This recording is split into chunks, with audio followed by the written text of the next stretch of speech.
時空の馬車で君へ向かうの猛スピードでピポパ秘密のパスワードをね受信してゆらゆらと浮かぶの月の引力ででもハートのロケット空回りしてる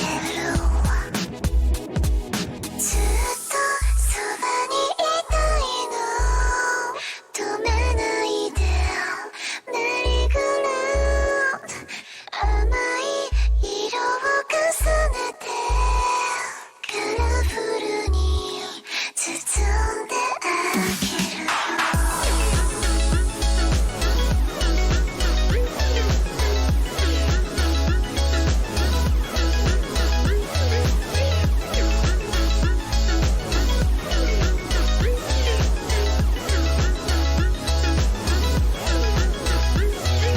君を背負うキュンとなる君を背負う心は鳴り出す君を背負うキュンとなるバイビーつないだこの手ぎゅっとつないで回り出すメリーゴーラウンド君にキュンってしちゃってカラフルに世界がそうなるのずっとそばにいたいの止めないでメリーゴーラウンド甘い色を重ねてカラフルに包んであげるよ君を背負うキュンとなる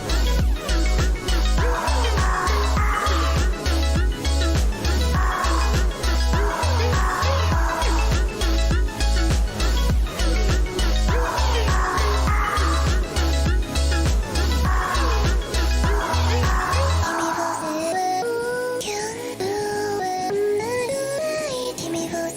背負う心は鳴り出す君を背負うキュンとなるバイビーつないだ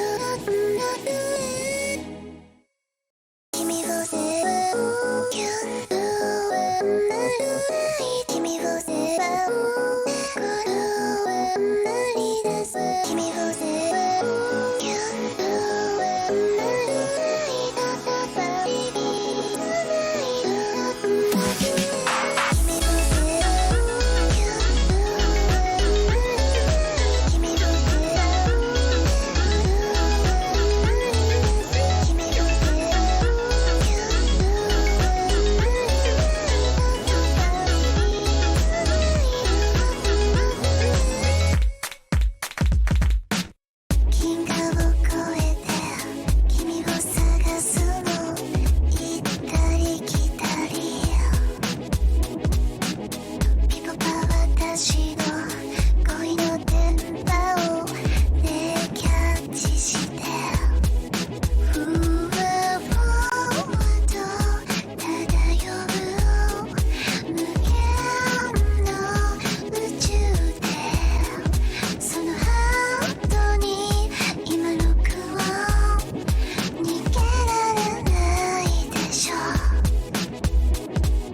この手ぎゅっとつないで回り出すメリーゴーラウンド君にキュンってしちゃってカラフルに世界がそうなる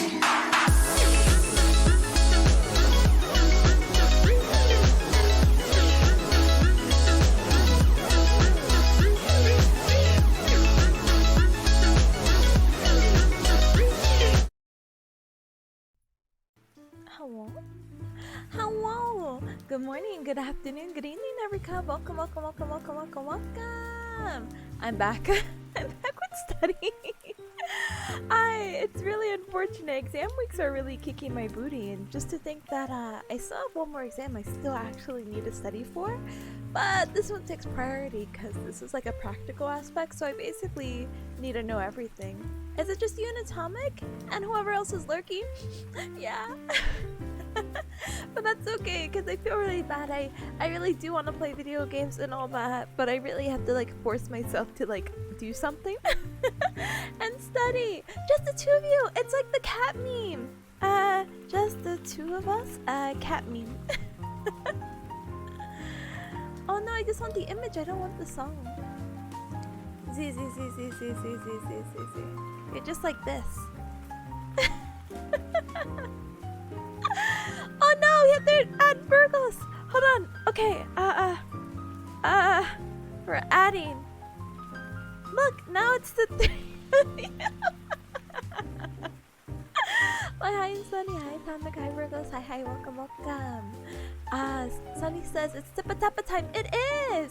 How goes the exam? The exam went mixed a little bit, actually, to be honest with you.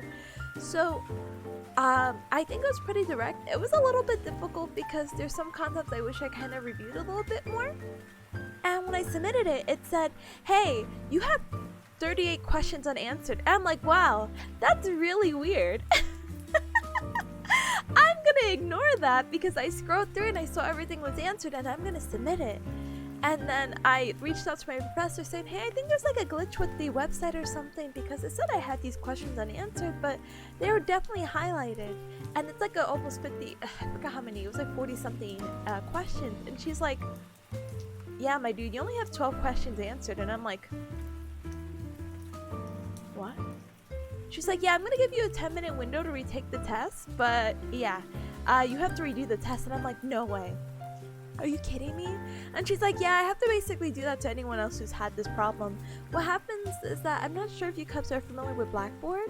I know there's Blackboard, Canvas, whatever. What are you familiar with, like undergrad or graduate program level? I'm so used to using the website Canvas, and it's so much superior than Blackboard.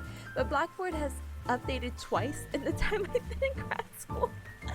And the newest update made that weird glitch where even my professors are like really like upset about it. So I had to retake the exam, and I think she just meant I had 10 minutes to retake it, like the window to reopen the exam. But I had assumed that I had 10 minutes to re-answer almost 50 questions. So I'm like zooming in. I'm like, okay, that looks familiar, because I have really good short-term memory. Like if it looks familiar, I'll do it, you know, and I'll put it down. So I think I did that in like less than 10 minutes, and it sounds like cheating, it looks like cheating, but she sees me because we have to have our webcam on to prevent cheating and show our environment and all that. She could see me with this like hyper-focused stare, like, and then like just solid answering these questions. So my second attempt, I got it back. I got a 85. I got a 41 out of 48 questions. Yes. So I got an 85, so I'm super excited. I'm just like, oh my goodness, for someone who has to take the exam twice and is rushing through it, I think that's amazing. I'm pretty happy with that, you know? So that's one test down. I have, again, like I said, one on Sunday, which is more practical. So I basically need to understand a lot of concepts and then apply it from there. So, wow. But yeah. Thank you for asking, though. It went well, and studying with my classmate went well, and all that good jazz. But Virgo says it's big brain time? It is! I have to use all my remaining brain cells that, you know, I love learning stuff and then automatically dumping it.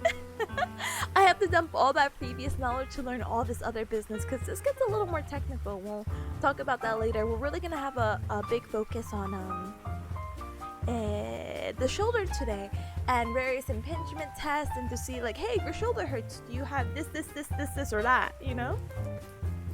So we'll kind of go for that. Yeah. You're right, familiar with Blackboard? Yeah, Blackboard kind of stinky. I love Canvas so much, so superior. Virgo says if that happened to me, I would just I died a little bit inside, and I think my biggest regret, and this sounds like very dishonest of me, is that I should have checked and clarified for one question that was really bugging me. that's cheating. But I was just really distraught. I was like, okay, I only have this much time. I have to take this exam. Go, go, go, go, go, go, go, go, go. Atomic says, I actually had a problem during the summer where a bunch of questions of our final exam were completely blank. And even the professor was confused on what's going on. I would be mad. I'm like, ma'am, sir, this is definitely out of your control, and I understand that, but like, what are we gonna do? But yeah, thank you for the congrats. I appreciate it. Thank you, thank you, thank you, thank you. So, so cries. So, I kind of mentioned this in the Twitter stream if you haven't seen, but basically today's gonna kind of be an endurance stream a little bit. I'm gonna try to get through as much as I can with the this guide.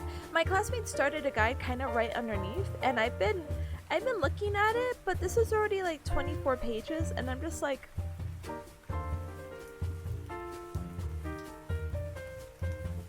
holy heck, you know?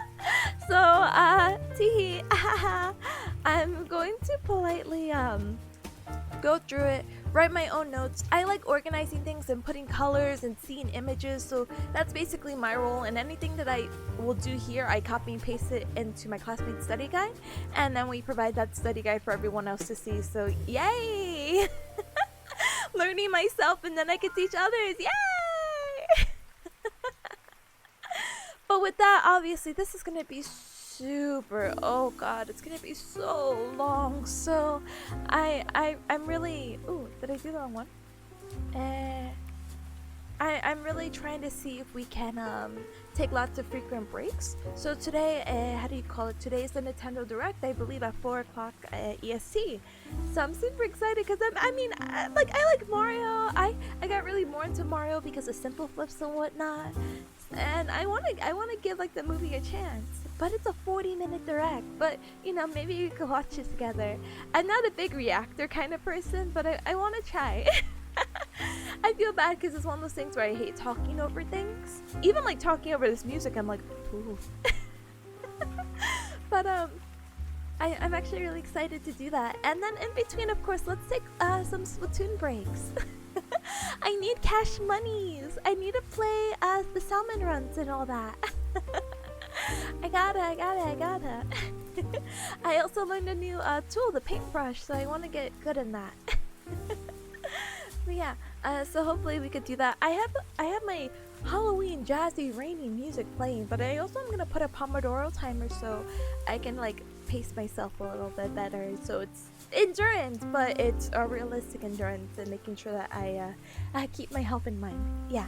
Lately I haven't been using really the Pomodoro timers. It's kind of like, oh, you know, I do a section and it's 2 hours later, you know. Also, you know, I think it's a good time to take a break. Ichi, hey, welcome. Oh my god, I realize you have thanks. I do.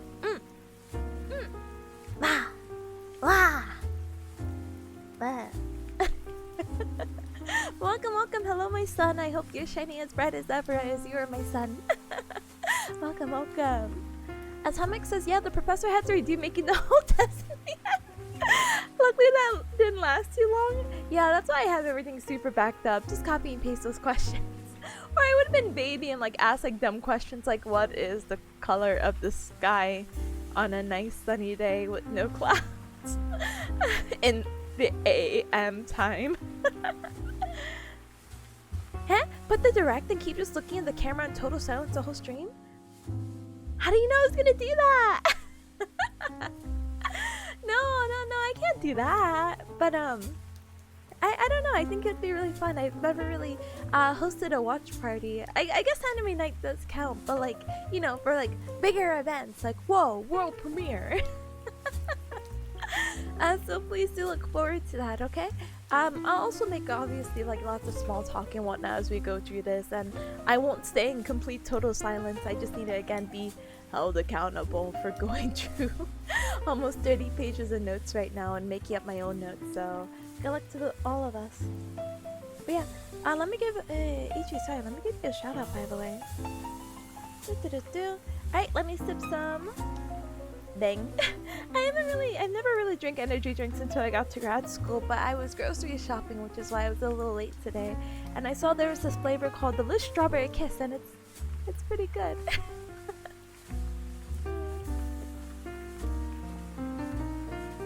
Alright. Let's get started. Let me put the little timer on. You might also hear like another sound in the back. I think when it's like less than 10 seconds or something, yeah, this sound. You'll hear that towards the end of the 25 minutes. So, let's get started, shall we? So, really again, my goal is to complete as much as the study guide as possible. We're gonna go over general concepts in just a little bit. I should probably go over that first, but I really want to work on this little graph or chart because again, I'm a very visual person. I like color coding things and making sure I'm understanding what I understand. So, we actually have 1, 2, 3, 4, 5, 6, 7 different tests. For the shoulder. Shoulder special tests are basically like, hey, if you're concerned with something with your shoulder, we can do something to do, we can do a certain motion and position you in a certain way, and if that replicates your symptoms, that gives you a positive sign for whatever you may have. Most of these are going to be like shoulder impingement, while others might be like, oh, maybe you have like inferior glenoid humeral joint instability, whatever that means. But we'll also kind of define it as well, because I hate just seeing this and being like, okay, but what does that really necessarily entail? So let's write down the names. The names are actually really funny. So we have near impingement tests. We have empty can tests. We have Hawkins-Kennedy impingement. That was like a bird pickup. Hello, body? I'm never drinking a bang again. Hello? We have Sokus test. This says it's apprehension, but I think in my notes I have somewhere different, so I'm gonna double check that and put a little star to it. We have load and shift, and we have clunk test. Oh no, we have way more. We have 1, 2, 3. We have 3 more, so let me put the rows in. Below. So we have clunk test. We have liftoff slime, which is actually one of my favorite kind of dummy tests because of, how do you call it? If you see a video of how it's done, it's really funny, and if you think of like a spaceship, it's like, we have liftoff! Wow! Anyway, we also have drop arm test, which I could not tell you what that is right now. I'm so sorry. And we have Jagerson's. Oh, that's how you spell Jagerson's. Jagerson's test. And we'll go over that all in a little bit. We'll also talk about elbow, wrist, and hand tests, but those are to the end. I'm gonna try to see if we could focus mostly on the shoulder right now. I think I'm gonna put this a little lower. Ah, yes, of course, the classical Hawkins-Kennedy impingement. Yes, so classic. Don't you know about Hawkins-Kennedy? I think, other than like other very famous people, you know, I think every time I think of the word like Hawkins, I'm not sure if I'm gonna be dating myself, so I apologize. Are you guys familiar with Dexter's Laboratory? It's a very like popular, well, I like to say it's popular, a cartoon. And let me see, back in maybe the early 2000s, question mark? And I know we know like Stephen Hawkins and whatnot, but I think they made like a reference to him or something. Let me see. Dexter's Laboratory. And I think I felt like they made a song like, that's Professor Hawk. I wonder if I'll find it here. Oh, they basically do. Here, pause the timer. Pause the rainy. I'm gonna bring this tab over. Hi Ashley, by the way. Hi, welcome. Haha, what a funny video game you're playing. #1 victory royale. You know, honestly, by the time I think you get back, by the way, I will, what do you call it? I will still be here studying, but we could play Splatoon or Fortnite. I hope you're super excited about the direct. Hi Rip, by the way. Hi. Let me give you guys shout outs, by the way. I'm so sorry. Hi Rip, how are ya? How's your clementines? I love the show, but I only know the Latin American dub version. Do not worry. Let's hear this. Go go! Ah! Aljo Sodan! Hi, welcome to a cub club! Welcome to the cub club! Welcome! Brain is a creative computer. Oh, this is not the song I'm thinking All of. the answers to life are for you to find. Is it this? Professor Hawk, that's right. Yeah, this sounds it. Professor Hawk. Who is Professor Hawk? You ask us. Who is Professor Hawk? We'll tell you. Some say he's a madman. Some say he's a kooky bird. But we know he's the man. He's a genius. Shoo-ba-doo-ba-doo-doo. Shibbity-dibbity-doo. The turn of the century. Sorry, it's a 1 was minute. born at 2:45. At the age of 5, he made history by receiving a college degree. And that's Professor Hawk. Shoo-ba-doo-ba-doo-doo. That's Professor Hawk. Alright. 1960. You have to find out his lore his lore later. I had to go back to studying. Bring me back a minute. The animation's really nice. It is, right? So anytime I see the word Hawkins or Hawk, I think of that song. I mean, other than like the actual bird, obviously, too. Clementine's more like lemon limes. You know, honestly, any fruit sounds good. Oh, I am. When I went grocery shopping, I invested into cotton candy grapes. I've never had one before, and honestly, if we have like a little break, I would actually like to try one and be like, oh, they do taste like cotton candy. I'm super excited. I got a lot of fruits. Actually, I know this sounds kind of weird, but I really like it when my fridge is very colorful. So when I was putting the food away, I'm like, I have raspberries, I have grapes, I brought tomatoes, I have potatoes. But I don't put potatoes in the fridge, but you know. You love those? They're so yummy. I'm super excited. I just ate like a relatively big lunch, so I'm like, oh, if I need snacks, I'll get some later. They're good for the brain? Oh, that means I'm gonna be able to study and get through this, huh? Colors make heads smooth. They do. It makes my brain very happy. Why do you think I have to put this in green? If I saw this all black and white, I would cry. Not that black and white aren't like beautiful colors in its own, but like the green makes me happy just looking at this.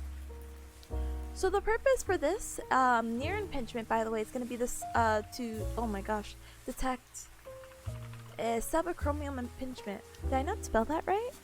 Oh, there's no N in there. So let's see if we can kind of define that a little bit better. I don't know if there's I didn't know if it was better to like write all like the actual things. Maybe it is. Maybe it is. So what I'm gonna try to do is that instead of crowding all of this, I'm gonna try to define it in a different table. So let's see. We'll start 1, 2, 3, 4, 5, 6, 7, 8, 9, 10. Yeah. We'll take it. We'll make it safe. We'll put 10 and then we could delete as we go. Alright. So we're gonna make another table specifically for the purposes of what we're doing this for, so it doesn't overcrowd that other area. I like to distribute. I like to merge these cells. We're gonna make this also match the above, so we're gonna do that and put this in green. We're gonna do shoulder. Did that just copy and paste the whole thing? No. I just want this. I just want this. Okay, I'm going to manually type it. Shoulder special test purpose. So our first one that we saw is going to be subacromial impingement. We're going to center this. And let's define this a little bit better. And maybe if we can squeeze an image in. We'll also put this here, and we'll put this not in bold. So I wonder what's the best way to sum this up, and maybe if we can have a picture, that'd be really cool. So let's see.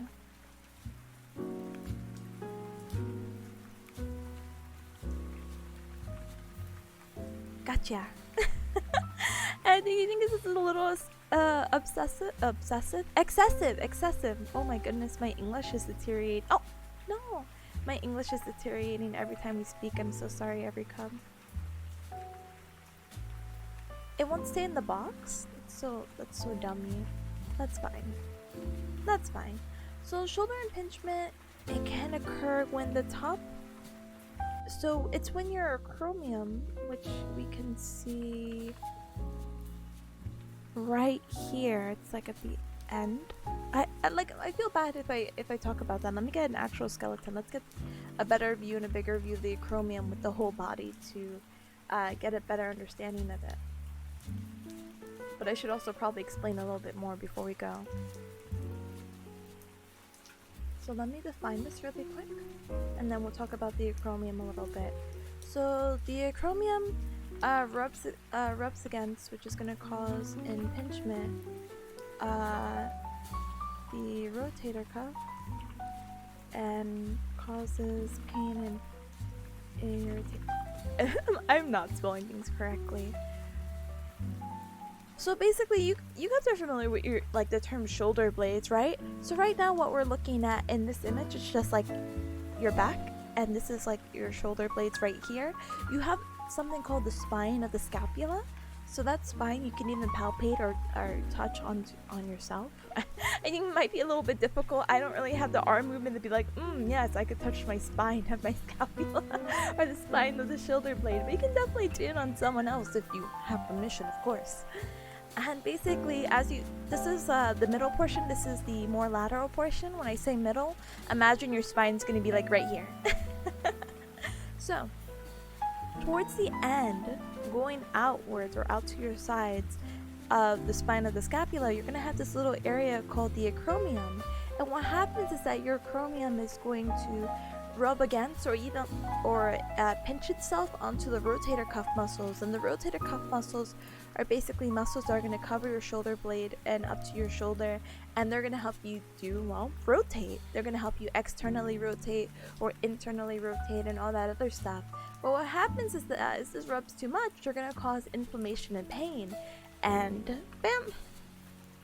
And that's why you're going to have subacromial impingement. Sub meaning below, acromion meaning the structure that we were just talking about, and impingement is what's happening right there. It's pinched in or rubbing against to cause that pain or irritation. Bam! So, position? Let's see. Can we get an image of the near and then we could talk about position from that? I also would love to show you Cub's video if we can. Let's see. Will I get in trouble if there's a man with his shirt off? I don't think so, right? Let us get an image though. Nice. SD, what? Oh, I think these are good images. You can barely see it. You're ready to stare? Damn. Okay, I think this is good. Positive sign can be whatever. Oh, we can put this here. So, where's that video? Video, hello? Video, hello? Alright, I'll bring it over.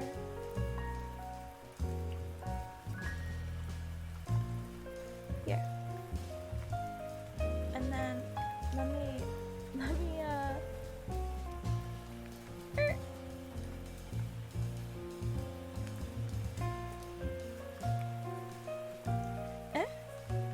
So, it's talking about the subacromial space because here we go. This is gonna be your coracoid, so this is gonna be in the back. Your acromion, which again we said was at the end. I don't know if you see my mouse. I'm so sorry if you don't. We see the acromion. Yep, that's a thing. For real, for real. Alright, so you have to do stabilization. And what's gonna happen? You see? I'm like, will I get in trouble for shirtless man? Anyway. You have to have the, what do you call it? The patient's arm in a certain position. So you see how his hand isn't straight up? Like if I ask you to raise your hand, it's not there. Your palm is going to be out. So if you do that and you go up, it's gonna narrow that subacromial space and replicate that impingement. So basically what happens is that if you have a positive sign or if you have pain with that, that means you have a subacromial impingement. You may have trouble doing this, that, and then you might have pain and irritation, which may affect your activities of daily living. So That's why it's important to do the nearest impingement test. Ooh. I think we got the gist of it. Are they doing it again? Let's see. Simply repeat the moment with the palm facing up. Okay. Back. Oh, wrong one.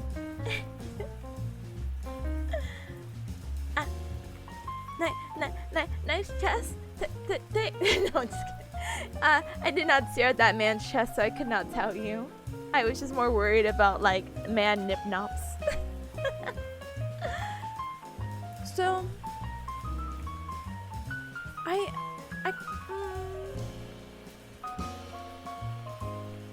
so we definitely have to provide a stabilization. Oh my gosh.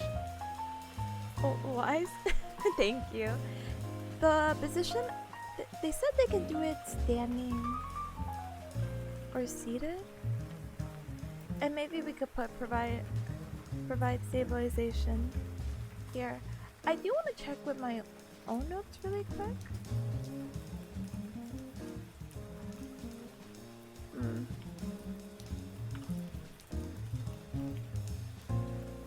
So I didn't write anything for this. I have this added like, oh, the purpose for subacromial impingement, because we keep talking about the rotator cuff. We'll understand that the rotator cuff is comprised of 4 muscles, and I suppose I guess as well the bicep can also get involved because the tendon goes through that space. But really, when we talk about rotator cuff, you have your sits muscle, which is going to be like your supraspinatus, infraspinatus, scapularis, and teres minor, I think. This is teres major and minor, and I'm pretty sure it's minor, but my brain is like, might be wrong, Tipa, and I'm like, ah! So yeah, so that's more specific, but I don't have any like specific notes. Oh my gosh. I feel like I've been slacking lately this semester, so I'm just like, and this is just signs of it. So we're gonna put this in bold to provide stabilization. Or no, I feel like that's not really a position thing. No, but it is, because you need a position. Anyway, I want to do in bullet points. So we're gonna have the patient extend their elbow. They're gonna patient will internally rotate their arm. Apply overpressure at the end. So does that make sense? Patient will extend their elbow, internally rotate their arm, palm facing outwards. We'll put that. Oops. And then apply overpressure at the end. So yeah, get them to where it does feel slightly uncomfortable, but there shouldn't be any pain, because again, if there's pain, that means there's a positive indication of this, that you have a positive subacromium. So we're gonna put positive pain with movement. That's how I abbreviate stuff. Good luck to whoever else reads this. I probably shouldn't put question mark either. Alright, can we get an empty can test? Let's see. Empty can test is going to be testing for supraspinatus. Oh, it's testing for the same thing. The subacromial impingement or supraspinatus pathology. So it doesn't necessarily have to be impinged, but maybe there's something wrong with the supraspinatus, again, one of our rotator cuff muscles in general, that doesn't have to be involved with inflammation and pain. Or sorry, and or pain. Or this. So this person has to be seated. I don't know why they have to be draped. I think I want to look at a video for this one. Seated and draped. Sorry, so what I'm doing right now is I'm reading off one of my other classmates' notes of how they have it and hoping for the best. And when I mean classmate, I think this classmate ended up getting it from an upper classmate who got it from like another upper classmate. So as you see, this knowledge is being passed down from generation to generation of people in my class. And then when it comes time, finally we have like other first terms now with us. I am in my 3rd term of my graduate program, but this recent is semester because it's the fall semester. We have first terms again, so now we have like little baby students and new potential friends and classmates to take care of. And whenever they need notes, I'm gonna show them mine. This is the real purpose of the study exams, to make friends indirectly by sharing resources. Yeah. Anyway, so horizontal abduction at the shoulder, then IR slight push at the distal forearm. I'm just gonna keep putting pain with movement. Let's see if we can find a what do you call it? An image, and then we can go see how it actually looks. Karen is Shane. Professor sees all students with the same answer and concludes cheating. They really do. Kind of stinky. Well, this test is actually really weird, huh? Oh, is this also called Job's? Mama. Job's test. I don't know if it's an apostrophe or not. Sorry, hold on. Job's test. No, it's just called Job.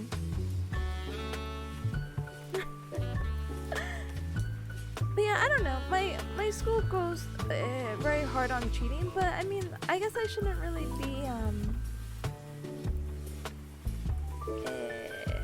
concerned, or like, I understand why they would have concerns. Ooh, technology and easy to share information and da da da da da da. I don't know. This looks really weird. Cheating? Hi, Baz. Hi. Welcome.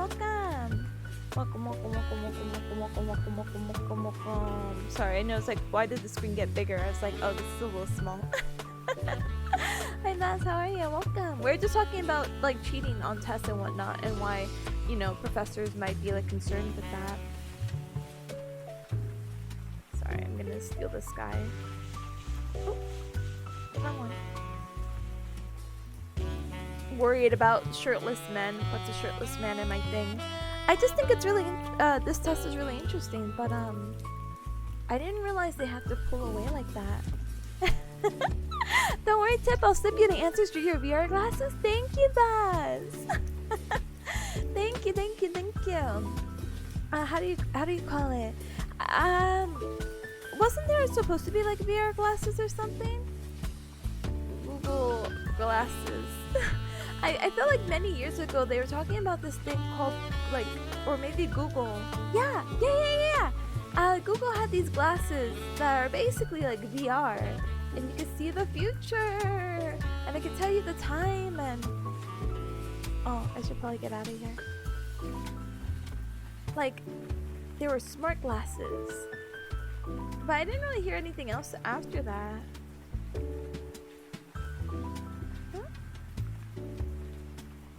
Google glasses? Yeah, I wanted them, so I see it's past tense. It is very cool, but yeah, this was like a video. I'm looking at a video right now from sorry, I should probably share. I'm looking from a video from 2013. Do you see this? Oh yeah, they canceled the production? Oh! Yeah, I don't blame them. Not that they're not cool for the time period or whatever, but like, I don't know. I feel like watches, or the direction that all these like really high-tech watches are going, is definitely way more efficient than probably these glasses. And don't get me wrong, the interface looks really cool and whatnot, but I don't know. And see, I couldn't even really talk about watches too much because I personally don't have like a watch.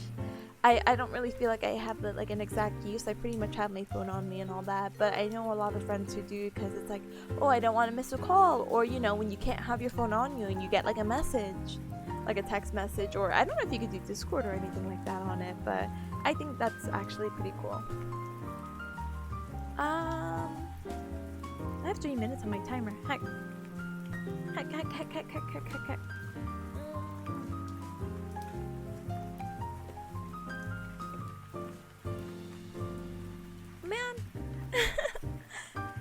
like 2 down. I got the formatting now, which is really cool, but there's been 25 minutes to only do 2. That's why I'm not productive, Pebs. Oh no. So I see my timer's going. Okay, it's still going. Cool. Can we see an example though? Empty can test.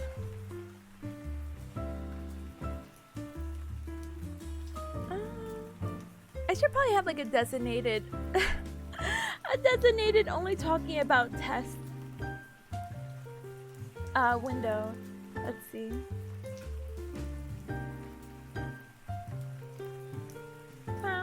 Oh no. So I'm trying to crop it right now.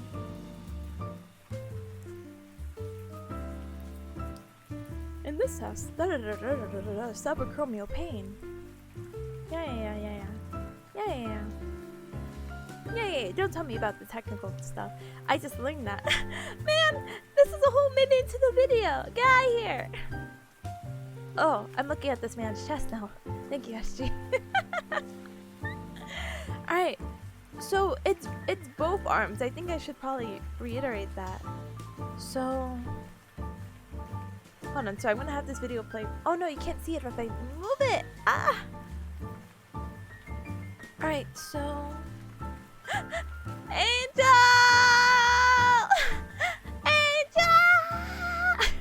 My angel, hi. Thank you for the ganbate. I will gabarimasu. No, I'm not paying attention to this. Angel, let me give you a shout out and all that cool stuff. I meant to message you, but my brain's so dumb. I want to let you know that I saw your post about Sunday, that if you wanted to do like group games and whatnot. I meant to reply to the dummy thing, but what happens is I have school Sunday, so if you're doing activities like after maybe 6 p.m., I'll be more than happy to join. That's all. That's my message to you. And happy belated birthday. But yeah. Alright. My poor timer. Okay, whatever. It'll be in the evening. I'll poke you and make sure you're in my server. I'm pretty sure I am. Let me dig. Hold on.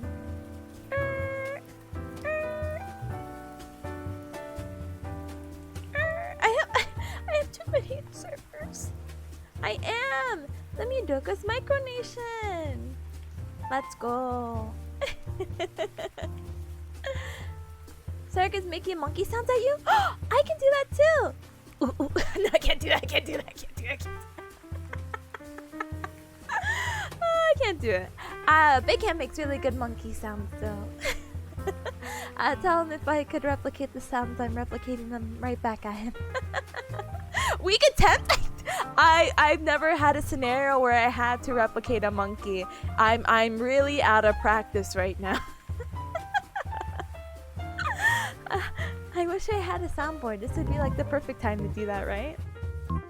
No! Heck you, Pomodoro timer! Alright, I'm muting the sounds. So technically I'm on actual break now, but I have to finish what I had. Angel, I only spent... I'm doing Pomodoro for 25 minutes, but I only got so little done. This sucks. Everything sucks. Okay. I think though I love a break. I'm gonna put the timer back to like 10 minutes and let me see if I can finish this one. We can watch this video and then I can love life again. Yeah. Alright. Let me go here. Timer? Yeah? Okay. It's going and let's talk about this, let's talk about that. So, to conduct the empty can test, the patient is in standing or sitting position. Did we get that down? It can be standing or seated. Because I think it's weird to be like, oh yeah, you could drape them. I guess you can always drape them, but drape them basically also, by the way, means just like placing a cloth over them. Hold on one moment. I got that. I got the little window behind my hat. So the arms of the patients are elevated to 90 degrees. I think I should probably write that. But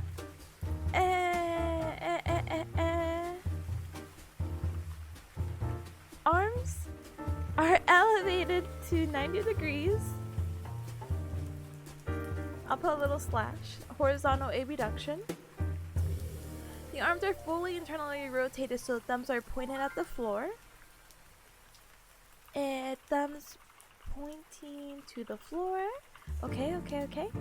When I reveal these notes, they're gonna look absolutely beautiful. Alright.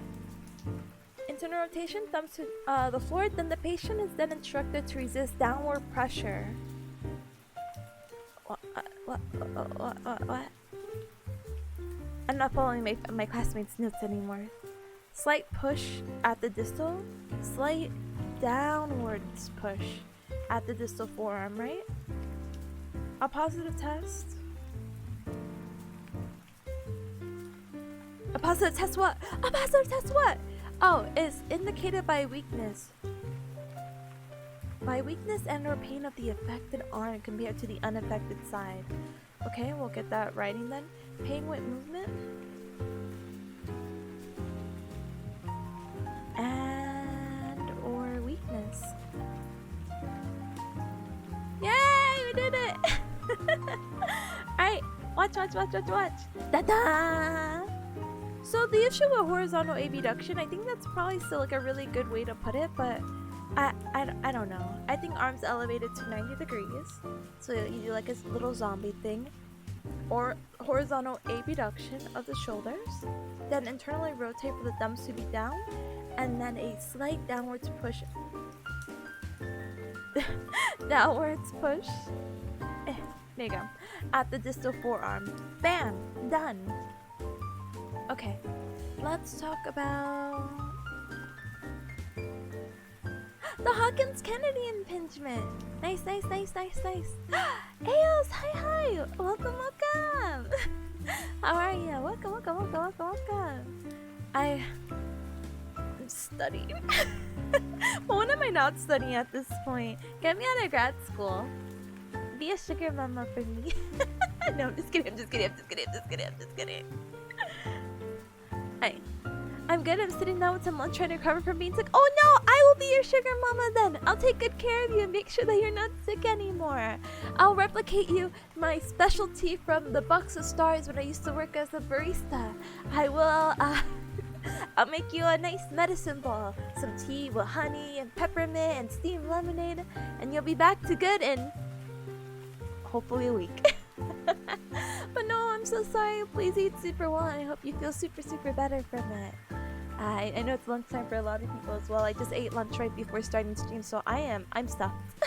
I'm so full, but I need all this energy to study, so bleh.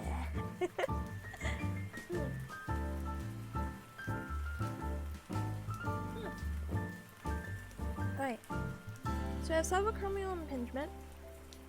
So for whatever reason, my classmate wrote subacromial impingement syndrome. I want to say that's the same thing, whether it's syndrome or not, you know? Let's see. There's no patient position. Oh, I'm gonna go kick this person's booty. Do I have anything in my own personal notes about the Hawkins? No, I didn't write anything. I'm a bad student. What the heck? Alright, we're gonna learn about the Kennedy's test in a little bit. Ale says, I got some sesame chicken, but they only gave me literally 2 tiny broccoli heads for my veg. No! I'm so sorry, but Big Pogba. Big good taste with the sesame chicken. That's my go-to for some Chinese food, honestly. But how do you say it? I know sometimes they let me give you like 2. Like for me, like when I recently ordered Chinese, they gave me only like 2 broccolis, but they were like the biggest broccoli I've ever seen. I'm like, it's gonna take like multiple bites. Hello. I'm sorry. If you have some random frozen veggies in your freezer, you know, emergency broccoli, you can always add it in. But I'm sorry. But I hope everything else is super tasty though. Big hack. Hold on. Alright. So this guy is gonna do our Hawkins Kennedy test. So let's go check it out. One moment. Oh my goodness, I forgot they need an intro. So this again is similar to the other ones because it's gonna be a shoulder impingement. Finally, a guy with a tank top.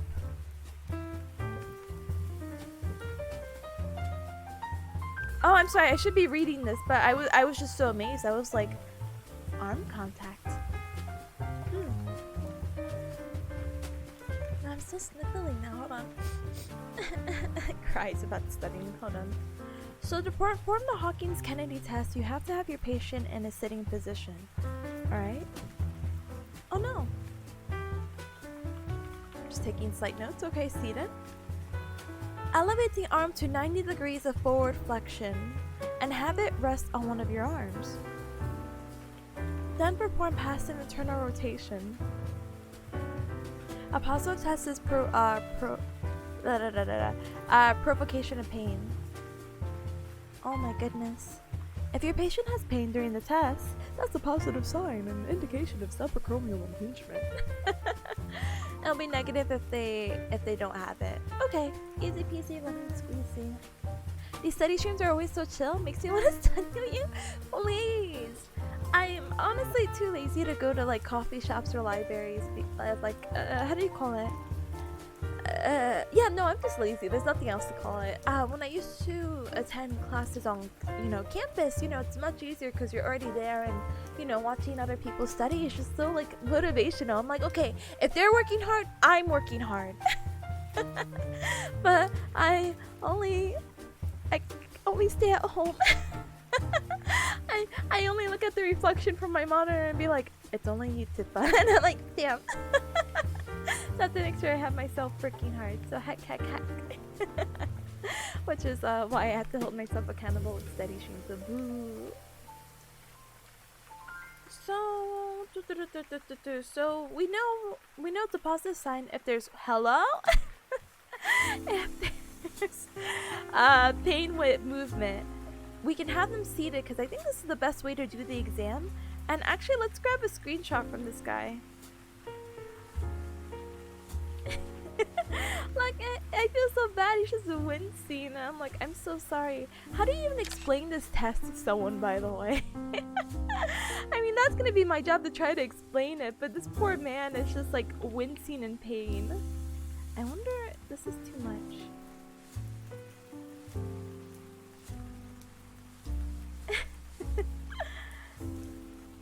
Beautiful. Huh? I only got a year left to get my license before my degree expires. Maybe I should start studying? Yeah, please. I have a very similar situation. Not, or I used to have a very similar. Well,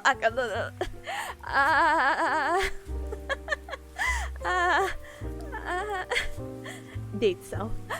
Basically, so what happens for grad school is that some grad schools are very picky when you take prerequisites, and they may have an expiration on some courses. So, like, let's say you took biology, some of the prerequisites for that is that you have to have a A or B. I guess C also counts, but you want a high GPA when you apply for grad school. So you have to have an A and B in this course, and it can't be older than like X amount of years. It can be like 6 to 8, I think it normally ranges. And dummy me, when I had joined, when I went to community college for my undergrad, directly right out of high school, I was like, I'm gonna get rid of all my prerequisites because I think that's what's easy, it's most familiar. I took biology in high school, so biology in college should be really easy, and it was. It really was. I love biology. And I took a gap year before doing grad school and whatnot, so I was basically really close to not having that class available as a credit, to the point that I might have had to even retake it if I waited too long. So, boo. Atomic, thank you for the look. I appreciate it. Please eat something super yummy as sesame chicken, okay? AO says, here, let me just put you in an arm lock. It shouldn't hurt. Yeah, it shouldn't, but it might. It's definitely very uncomfortable. So we're gonna flex. I don't know. I kind of like the way that they worded it in the video a little bit better. So they said, Elevate the arm to 90 degrees of forward flexion. Have it rest on one of your arms. Perform passive range of motion. Passive internal rotation. Sorry, I wrote it in another tab.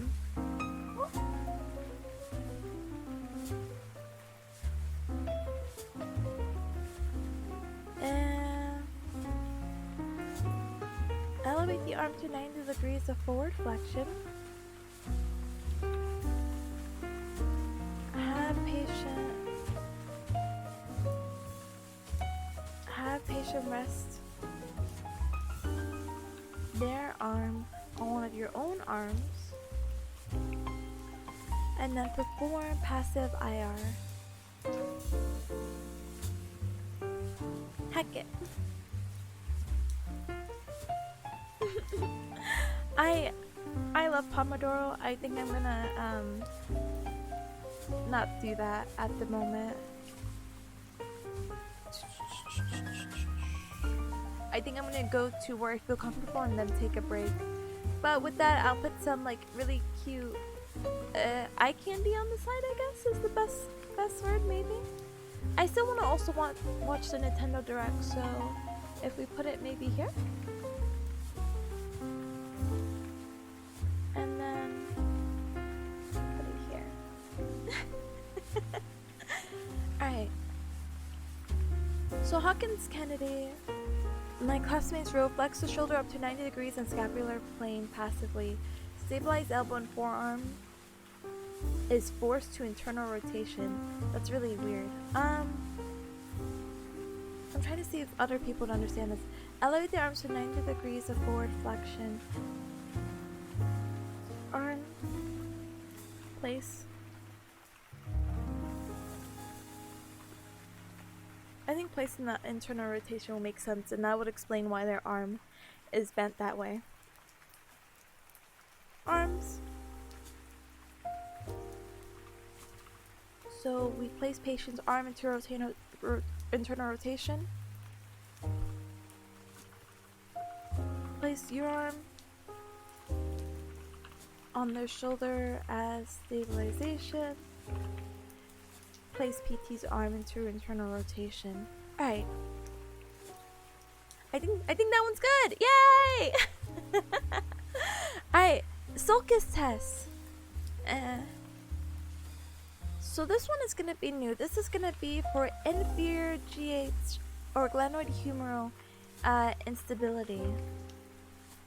So we'll put that as a part of here, and maybe let's see if we can look for some images, okay?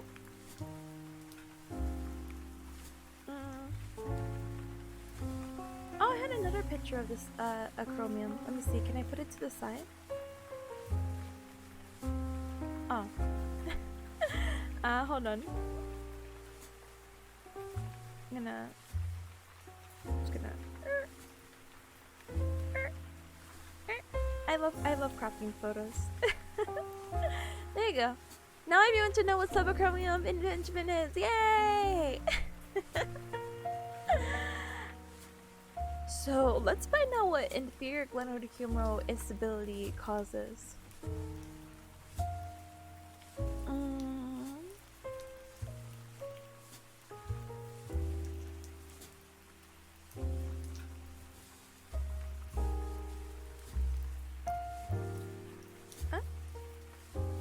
Hold on. Alright, so I think maybe we should subcategorize this into glenoid humeral joint. Sorry, let me put this up. I forgot. Glenoid humeral joint, and then we're gonna have superior, and then we're gonna have superior glenoid humeral and inferior. Let's go with the inferior first. Why? Because I also like ABC order, and that's how it's gonna appear onto our bigger chart up here. So no! I keep pressing buttons on my keyboard. I don't know why. I'm so sorry.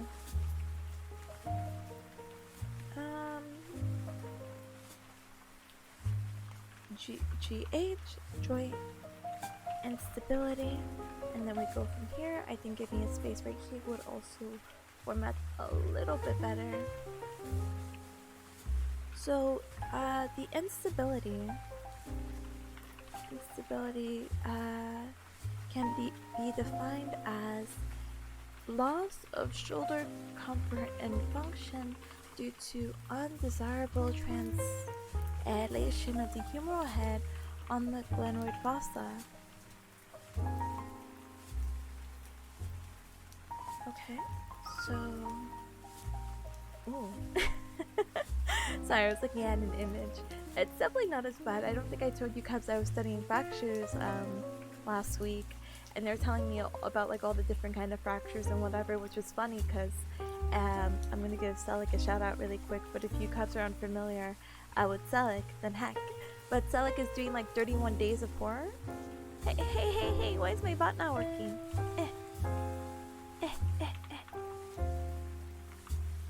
Okay, thank you, bot.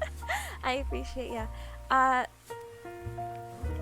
No, the bot's still not working. Holy heck. Anyway, he's doing 31 days of horror, and one of the games is like, yeah, the character obtained like a full body fracture, and it's like, what is that supposed to mean? What is that supposed to mean? But the fractures we're learning about, there's something called open wound fracture. Don't look it up because it's basically when the bone goes through the skin. So that was not really pleasant to look at. And I know probably we've seen worse on the internet, but like it still wasn't fun to look at on my like slightly against my intentions or will.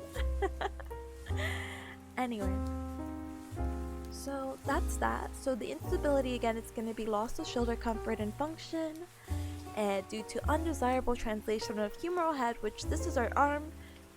The arm above the elbow is called the humerus, and then your forearm is composed of your radius and ulna. What happens is that the humeral head right here is going to dislocate or have slight instability, whether it is forward or back. And so, wait, no, is this not it? No, because shoulder dislocation, no. I guess that's really not it, because I was talking about anterior and whatnot. Man. Does this image help? No, but I guess... No, yeah, this... Bring me back the image. No! Sorry, my studying really does compose of a lot of no, because doing online formatting can be fun, but it's still like, oh. Alright, this does count. Why does it count? Because what happens is that if it's unstable, you're at risk for dislocation. And when these dislocations happen, it's going to either happen to the front or the back. But we're talking about superior or inferior, so it'd be really nice if they sorry, if I could see an image of anterior, or sorry, superior and inferior. Man.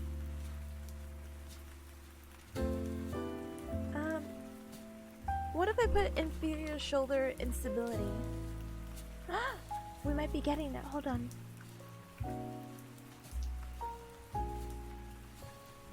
No, we're not. Man. So I'm just such a visual person. I think having like these would be really nice to have, but it doesn't look like it doesn't really look like there's a lot of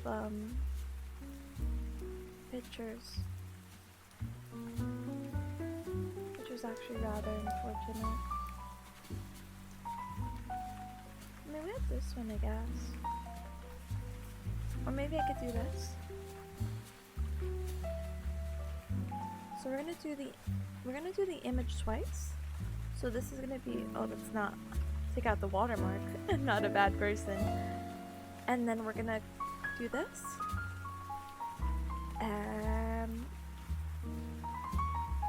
they'll have a vague idea, right? And then we put this side by side. Bam! So easy! Yay! Right? So we go from here. And then how can we define that?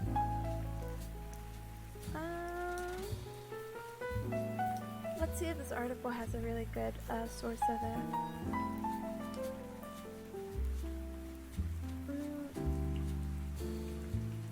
Right, so inferior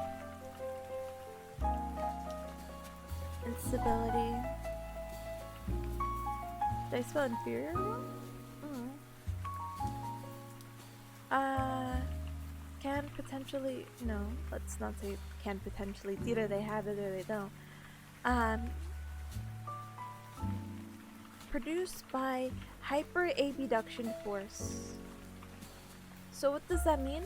So we know when the arm goes out, like let's say if you do a T-pose, that's our arm in abduction. So if there's a hyper or something get pushed or pulled into that kind of direction, you're going to encourage an inferior stability, because what happens is that when you abduct, you're doing like a superior roll where you're bringing your arms up, if we have to do like the direction up or down, and that while you bring it up, you might slide and have like a dislocation or instability by bringing your humeral head down like this. So let's see, that causes the neck. I'm just gonna write this: the abutment of the neck of the humerus against the acromion process, which levers the head out inferiorly.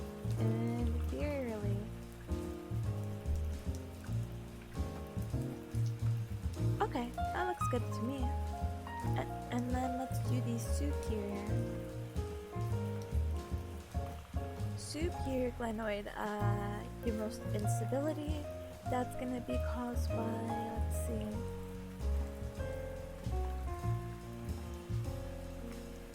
produced by extreme forward and upward force of the adducted arm.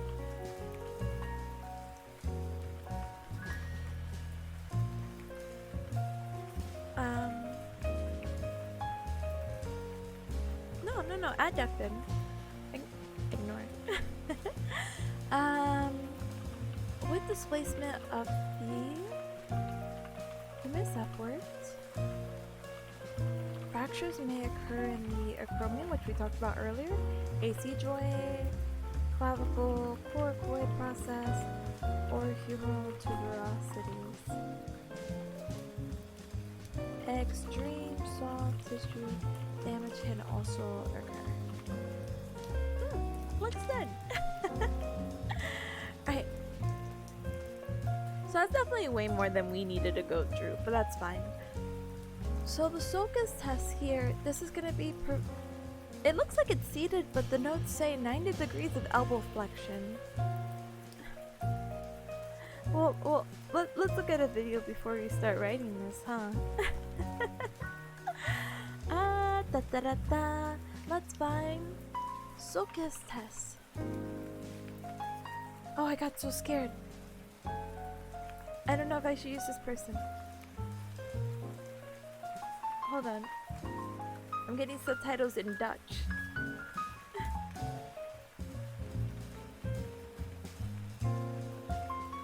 Alright, I'm gonna use this person. But do they have English subtitles? Alright, let's watch. Is it this one? Yeah.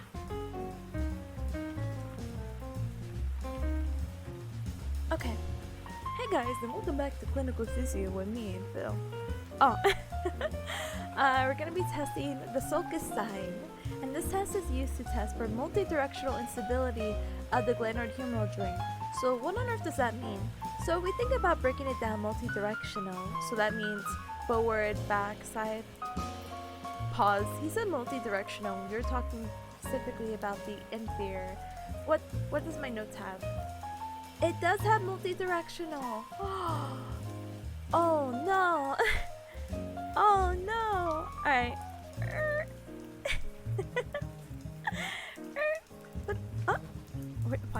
Why did my M go there? Eh? Sorry. And then we paste about formatting. This keeps the same font and size. Sorry, you couldn't see that.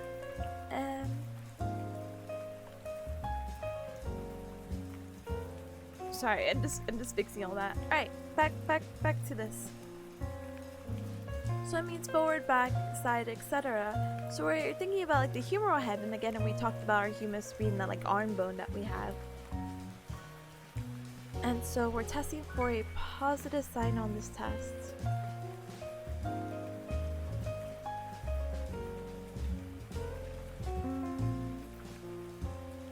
No, I wasn't paying attention. And that refers to the amount of gapping you can create between the acromion and the humeral head. So when we would use this test, you'd be thinking about people that are present with recurrent dislocations, or potentially people that have not a very integral rotator cuff muscle, because that's also designated to help draw up and suction the humeral head into the glenoid fossa. So when they talk about that in like the general anatomy, and when they talk about that general anatomy, by the way, sorry, I didn't realize my timer was annoying. Think about like a ball, and then your other hand will be in a C shape, and it kind of cups together. That ball, or the like convex surface that you're doing, is like the head of the humerus. Well, that C shape with the other hand is like your glenoid fossa, and you can do like the multi-directional. You can like rub it up, down, left, right, etc., etc. I know. Show me the test then. Okay.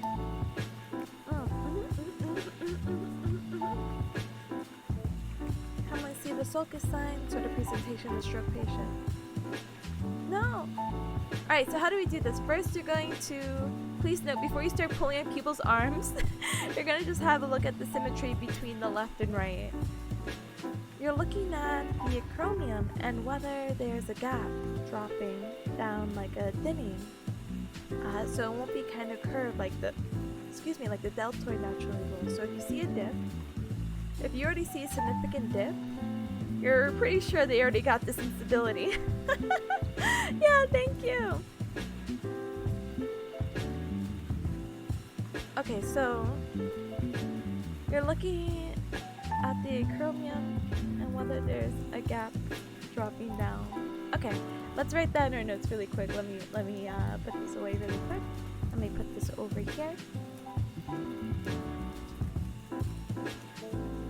And first assess left-right arm from the acromion to see if there is gapping, if excessive gapping, instability, without test smile.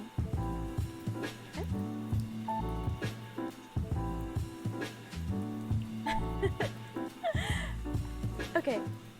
First assess left-right arm from the acromion to see if there's gapping, and if excessive gapping, instability without test. I feel like this is like a italicized. Maybe I should put like a note. There you go. Alright, so back to the video.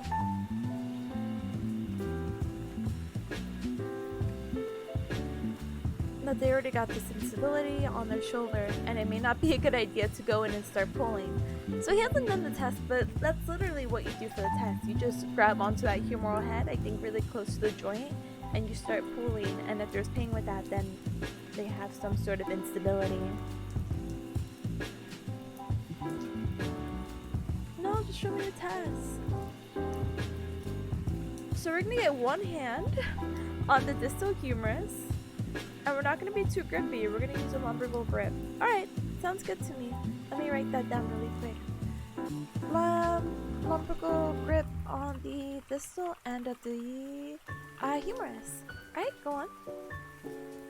And our thumb or finger or whatever you prefer is going to be underneath the acromion. Alright. Place finger underneath underneath a chromium.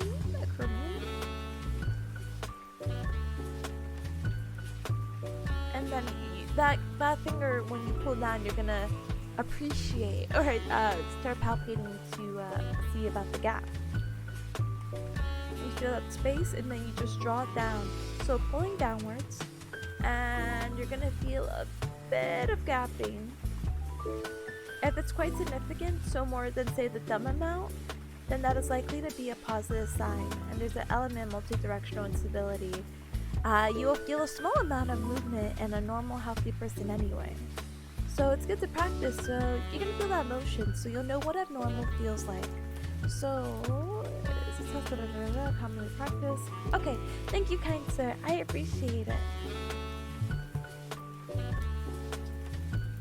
So let's get back into it. Oh, no, I picked the wrong one down. Alright. So we got the note down. And let me refer back to what my classmates are saying. Wonderful grip, place finger under and stabilize behind the scapula. Oh, we didn't even get a good picture of this one. Hold on. We'll use this guy. This lady looks like she's not happy now. I'll show you the photo in one moment. I'm just gonna grab this quick screenshot, okay? They're also gonna see the little like YouTube thing. That's okay. We're not picky here.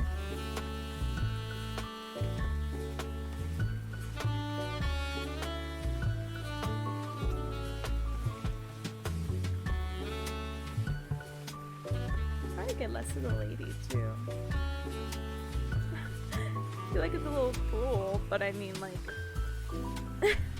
just a really long image here.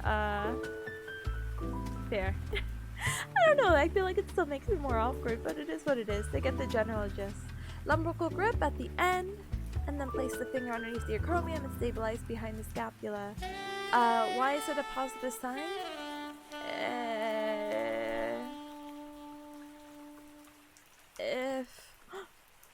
Hi Marshall, hi! I have shoulders, so maybe I can learn something. Let's go! That's a really cool thing about these study streams. If you even have like the slightest bit of God knows what,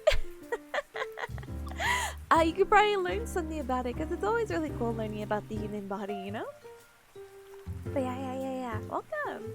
We're just learning about certain special tests, and basically if you think you have some kind of a shoulder impingement, you can or shoulder issue, you can replicate this test, and then that test is going to confirm whether you have that or not, whether you have like shoulder impingement or maybe like instability in your shoulder. Yeah. So, oh sorry, I should also say pull. Apply a downward force. Wait, you have pain? No!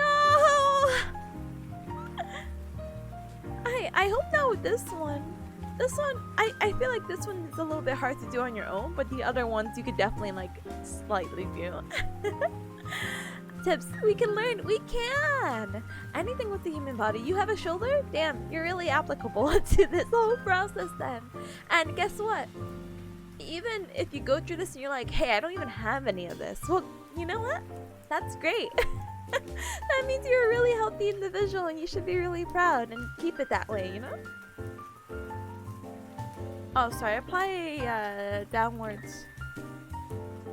Yeah. Force. On the distal humor. Okay. Let me sip some water really quick. I'm so sniffly, I don't know why. I know it's cold, but it's not that cold.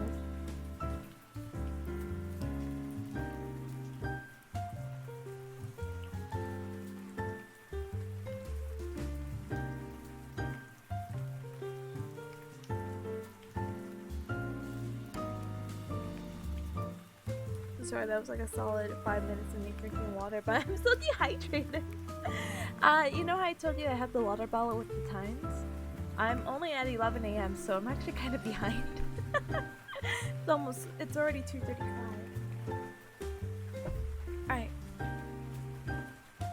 So the focus test is going to be a multi-directional instability test. So when you're going to apply a force on the distal with lumbrical grip. Ay, goodness gracious, great balls of fire. I'm so sorry. I couldn't mute. I don't know. I feel like this is redundant, so I'm gonna also just get this out of the way. Thank you. Like dies. Alright, so if excessive, oh my gosh, I can't type. If excessive gapping is present,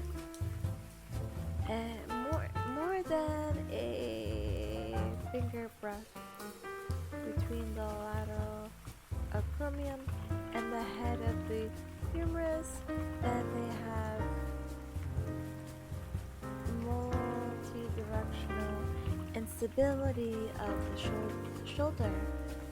So again, this is so iffy.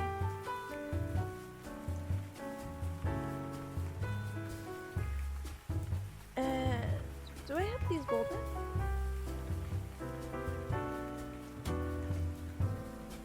Provide stabilization. Provide stabilization. Seated. Provide stabilization. Right. Oh, the apprehension test is apparently just the apprehension test, by the way. Do they have speeds tests here? Did we put speeds tests? We're missing one. Oh no. Hold on. Hold on. Panic.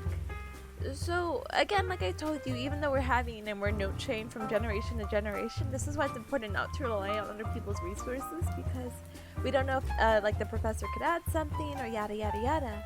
So I'm gonna go from mine. So Nears, we have empty can, we have Hawkins. We're missing speed tests.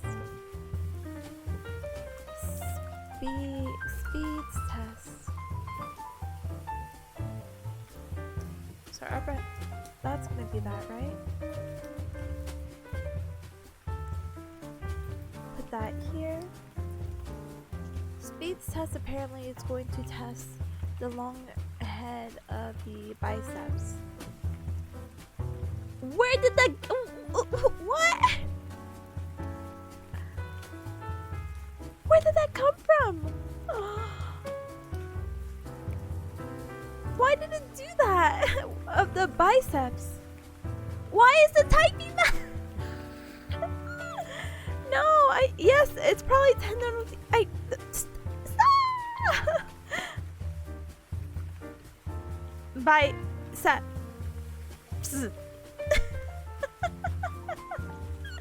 How dumb! Is there a PO box I can mail a copy of the principles and practice of medicine to? No, I don't have a PO box. I'm sorry. But it's okay because I'm not learning medicine directly anyway. So, at the blend. But I appreciate it though. I have the appropriate resources, thankfully, and if not, I can keep that book into reference and find some sources online that may help me out. But oh boy, this one we might have to have this guy talk us through it because I actually don't remember this one too much. Let me get this one open. Let me put this over here. Put this over here. And oh boy, we might just have to take notes at the same time. So, well. Alright, I'm so sorry. I'm so sorry, timer. I'm so sorry, Halloween music. We have to listen to this guy speak to us. Test is to. Oh my goodness. In today's video, we're going to be taking you through speeds test. Now, the purpose of this test is to look for a pathology of the long head of biceps tendinopathy. We're going to be covering that in a little bit more detail. For the long oh no, I need captions. Head of biceps tendinopathy. It was really trying to tell me tendinopathy. I'm so sorry. I'm so sorry, Google Docs, but I think I was trying to like say tendinosis, so no, tendinopathy, but that's still gonna be like a pathology. Ah, whatever. Hold on, but I still need to get this here, put this here, copy and paste this here. Tendinopathy. Okay. We're going to be covering that in a little bit more detail in a bit. Before we actually show you how to do the test, we need to mention that we're only going to be doing it on our patient's right arm. We're not going to be doing it on the left to save time, but of course in clinical practice you always want to compare both sides. Right, so how do we do the test? Well, the examiner takes the patient's arm in from a 0 degrees flex position with the forearm supinated and resists movement up to a 90-degree position. Our handling is to put one... Sorry, my brain's dumb. I have to replay it. Right, so how do we do the test? Well, the examiner takes the patient's arm in from a 0 degrees flex position with the forearm supinated and resists movement up to a 90-degree position. Our handling is to put one hand on the distal forearm and to put one position and resists movement up to a 90-degree position. Our handling is to put one hand on the distal forearm and the other hand can go on the scapula to support the limb. From there, we ask our patient to push up, push up, push up, push up to a 90 degrees position and then relax. Just to let you know, there's another variation of this test in which you can have the patient's arm at a set range and then just perform your resistance against it. So we ask our patient to push up against us here for a 90-degree position, or we could bring it into about a 60-degree position and repeat the test 60 or 90. Another variation of is to reproduce the same movements, but with the arm in a pronated position. And the reason for that is that the long-headed biceps tendon is less active in this position. So therefore, if the test is painful or weak when the arm is in a supinated position, but then very different in a pronated position, this may tell you that the reason it was irritable or weak in the supinated position is because of the long-headed bicep tendon. So, what is a positive result in this test? Well, it's a consideration of one of two things, either pain or weakness. Now, in terms of pain, the long-headed biceps tendon is situated at the anterior. I'm like typing for my life here. Shoulder, so sorry. Of course, proximal. Right. The bicep. I'm just saying why. Okay, get this man out of here. Bam. Get this out of here. Bam. Put the nice music so we can organize this. Bam. Bam. Politely look at hi. Sorry you saw me fighting for my life. Welcome here. Give me. One moment. Ta-da! Welcome. Thank you for the nice comment as well. I appreciate it. Thank you. So right now we're learning about shoulder special test. So basically, if you're like, ow, my shoulder, we could try to figure it out by doing some fun, wacky movements. Oh no, I need this person back because I need to figure out how to do this or how to get a screenshot from them. So one moment. Speedrun typing? We should be used to it. I am, but it's still like I feel so bad because I feel like some weird pressure because I'm like, I know you couldn't see like my direct typing and I'm making a bunch of typos that will review back anyway, but I'm like, oh my gosh, I don't want to keep replaying this like video in front of you cubs. Alright, so let's grab a photo really quick so we can check this.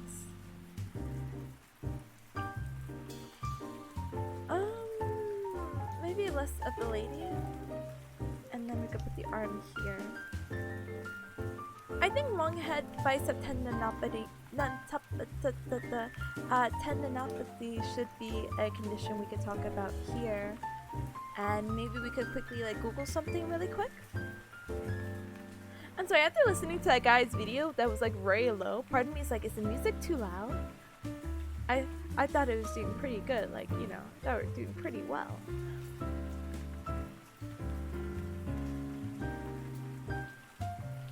Alright.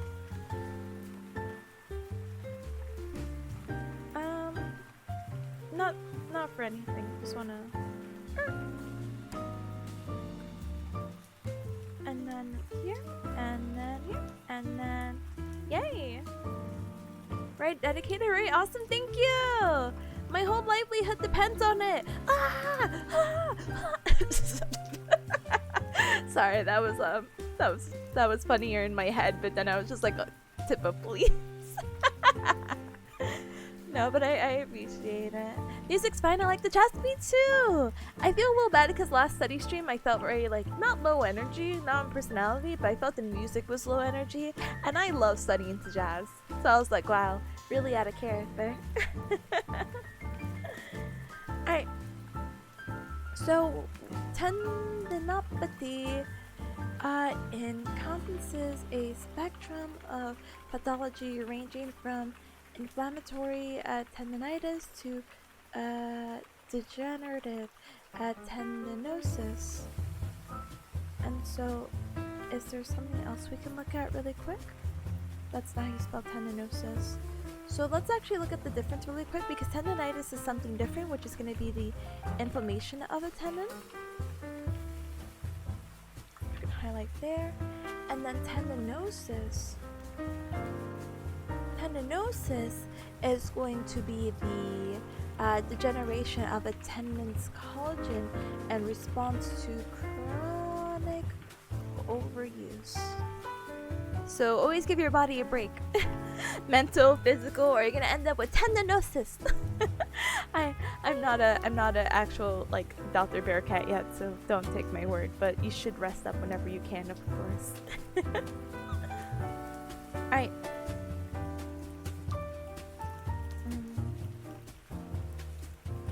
Where was I? Oh yeah. I was like, what were we doing? So we finished the Sokus test, but we found out that we're missing the speeds test. I'm already on the speeds test, so let's, you know how I was like speed running that? let's write and see what we can do. By the way, but let's narrow down the position really quick. The position doesn't need to be that long.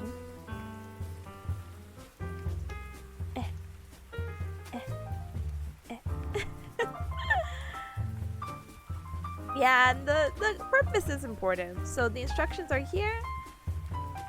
I don't know, it just looks better. Okay. So we're gonna put original, and then, you know, obviously we'll write whatever. We're gonna have variation number 1. And then get our then we're gonna have our variation number 2. Was there 3? I think there's only 2, and then we put them in pronation. Alright, so the original is that from patient's arms at rest, 0 degrees flexion with forearm supinated. Have, let me put it in a different line. Patient's arms at rest with forearm supinated. Have patient begin to bring themselves into 90 degrees of a flexion. Did they resist the whole time? I have to go look at the video again. No! No! You know, hi! Hi! Welcome! It is study time! Welcome to the endurance speedrun! Alright. So, did he do it the whole way?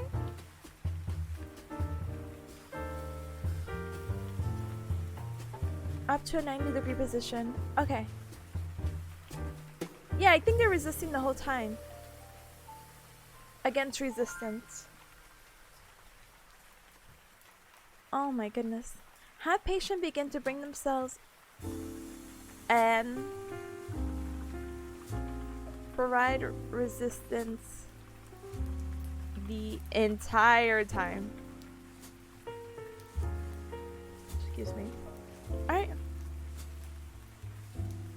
I feel like this one's slightly, like, it's a very simple test, but my brain is like, how do I format this? Like, how do I explain it to like you cubs basically, because I guess like, you know, my classmates will have a vague idea. It's like, oh, this, but like I want to be able to explain it in the most like layman's terms possible. Not to say that you cubs are layman, but that's just a term to say like, hey, if you don't necessarily have a background in this, how can you understand this and not have it like be like jargon or like fancy words that only like that profession may know. So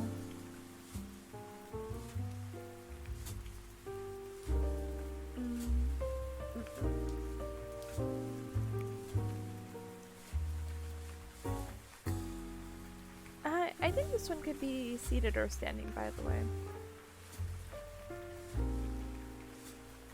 So, I think this one is also provide stabilization.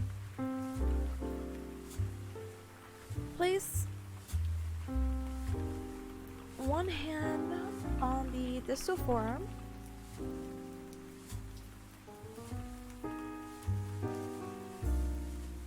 Did I just put this as general position? I wonder if I can... No, because then it gets really complicated for the other ones. Because I'm like, what if I just put like where your arm should be in position, and then, but then it's like, no. Let's follow and just place in the instructions. So place one hand on the distal forearm. The other hand will provide stabilization behind the scapula to provide support.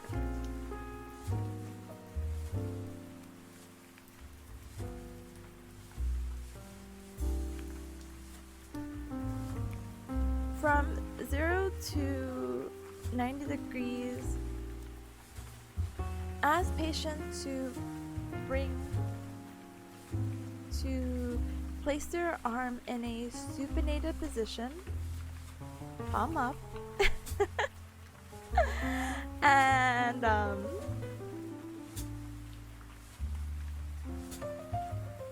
to begin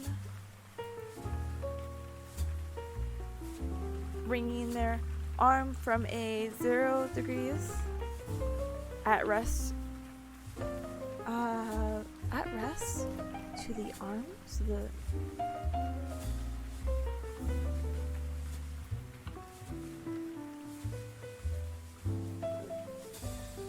to a 90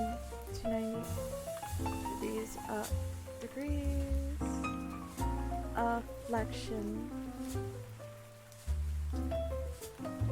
It will provide resistance the entire time they are going through range of motion.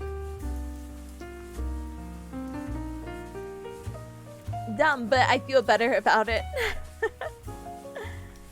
Alright, so what was the variation 2? Oh, similar to above, but you can preset them into 90 degree, to 60 or 90. Have them resist pressure. Have them resist downwards force. Good. Similar to above, but does he go through the whole thing pronated? Hold on.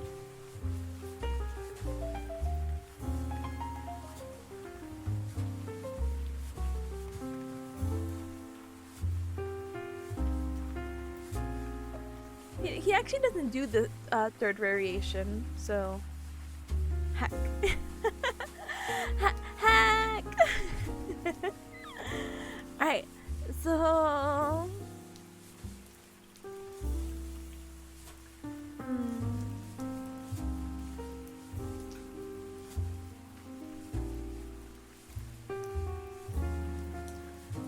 similar, but place arm in pronation.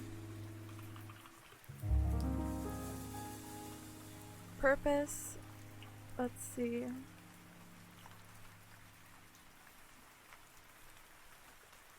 Purpose, long head of bicep tendon is less active in position, so therefore, if the test is paying for a week when the arm is supinated position, but different? What did I mean to type here? tell you that the reason it was weak or irritable in supination position is because of long head. I guess that makes sense even with that weird thing. Put that here. Fix our little period at the end. Put that capital. Excuse me. Purpose of having that second variation. Long head of bicep tendon is less active in this position, so therefore, if the test is painful or weak when the arm is supinated position but different in pronated, this may tell you that the reason it was weak or irritable in supination is because of long head bicep tendon pain / weakness. How do we know this test is positive? I'm pretty sure it's just pain with movement. Let me see.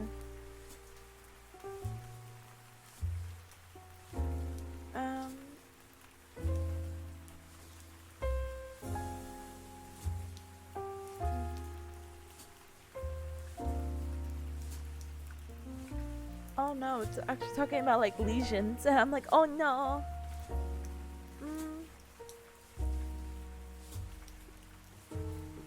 Sorry, hold on. Is situate. Oh my goodness, hold on. So yeah, so I'm gonna put pain or weakness for positive signs.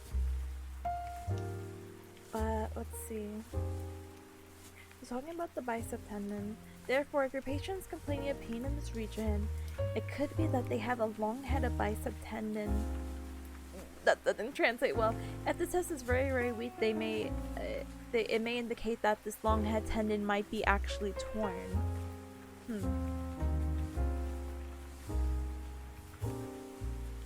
Alright. Okay. That's fine to me. Oh, I keep putting the wrong one away. Heck. So I'm gonna say pain with movement and or weakness. That's gonna be already designated that. So then we have our speeds test. We have our sulcus test. Again, I'm gonna compare really quick and then we'll go back to our order hopefully. We have load and shift. We have funk test. We have liftoff. There is another test. It's called a belly test. How cute, how interesting.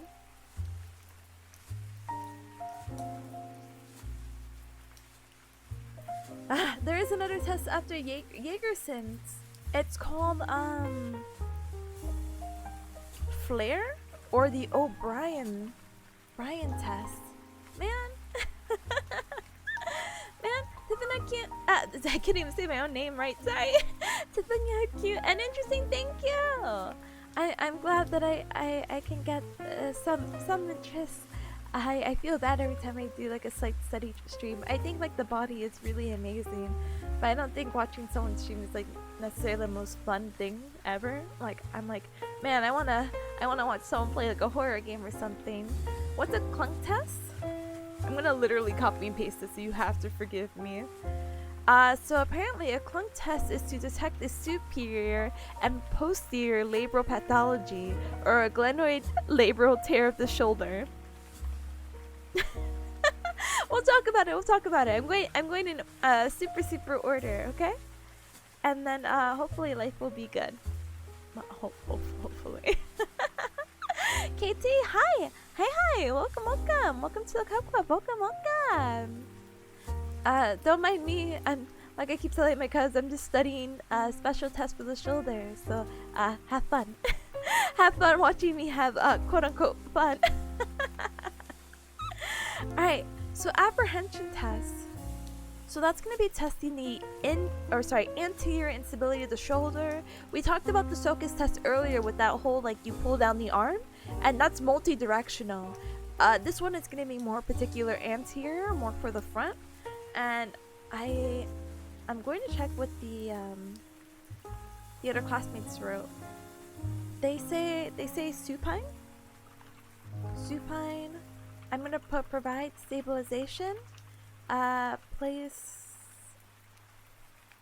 Maybe that can be.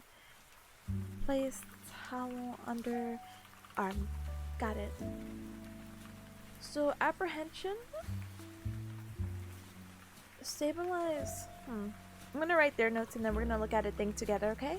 So stabilize distal humerus and moving arm at the distal radial ulnar joint.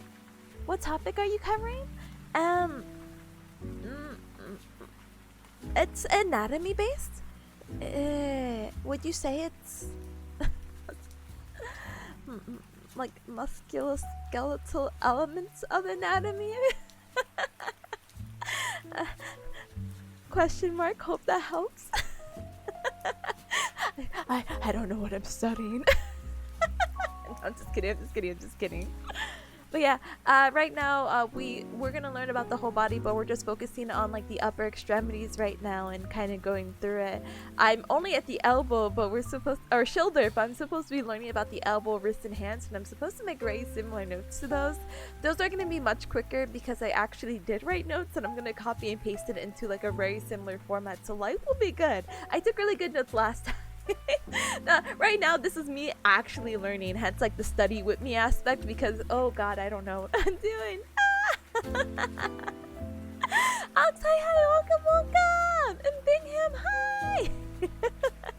Hi, welcome, yahoo. Bingham, let me give you a shout out. Orthopedic? Yeah, basically. So it's really cool. Again, I think the human body, chef kiss. But learning about the human body, dice. Alright, so apprehension test. What did my beautiful classmates say? Stabilize distal humerus at the moving arm at the distal radial ulnar joint.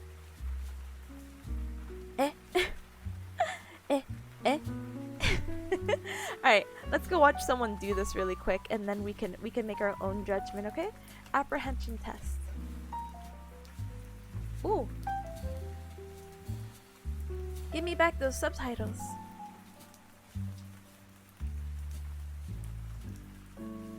Okay, so the patient is going to be supine. Supine, edge of the bed. Patient's peachy shoulders brought into 90 degrees of abduction.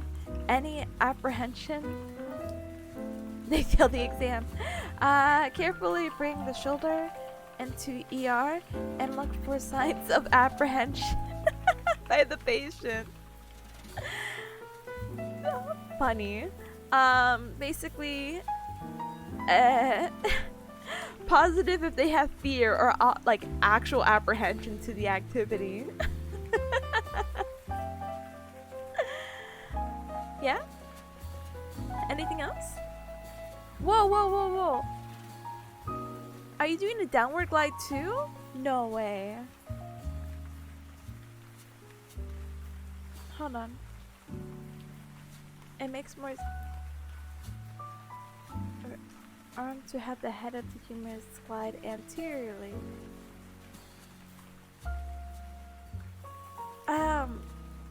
So I guess this is another variation. So we could downward glide from there 90 degrees and hope for the best. Thank you. It's interesting seeing these words in a different context. I'm so used to the literary meaning. Like apprehension, yeah, but it's a test basically. What happens is that this is not really a concept that is really covered in this study guide, I think. But it's a, oh my goodness, what do you call it? Brain dies. There's a difference between when someone has an acute condition and a chronic condition. Acute meaning like, hey, this recently happened, while chronic meaning this happened a very long time ago. I have to remember, they're like opposites. So if someone has a chronic condition, they might have a lot of muscle guarding because they're well aware of what hurts, what doesn't hurt, and what actions they can or can't do. You know, when someone's like, I can't bend, like I can't bend over to grab this, my back is hurt for many months now doing this, I am afraid, I do not want to do that motion because I don't want to replicate that pain anymore. While acute is less muscle guarding, but you know, with both, pain is still prevalent and yada yada yada yada. So I think it's really interesting to have like a whole test based on that. But even from what you saw in the video, it's still like a scary way to put like your arm in your position, you know? But yeah, downward glide, yeah. Oh my goodness, Big Ham, you're gonna be a PT expert, I promise you. Because after we get through all these special tests, and as soon as I regain my voice back because I just lost it. Holy heck. It screams, but I can't. We do talk about like actual downward glides and upward glides and how like doing like a certain I'm just gonna mute and sip water. Forget my sentence. Just know we're gonna do rolls and glides. It's not even smoker voice. I don't know where it came from. Holy heck. I'm drinking water.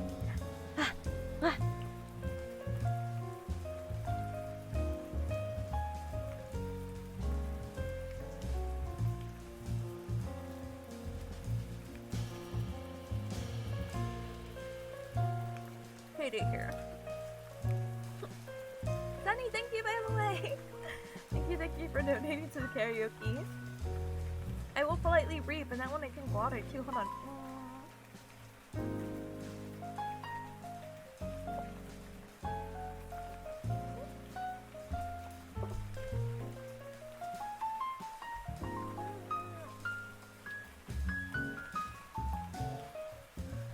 Okay.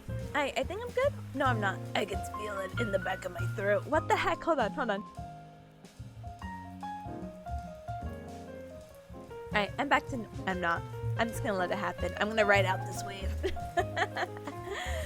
Ox says, like, to me, anterior means before in time, and supine usually means weak will. What?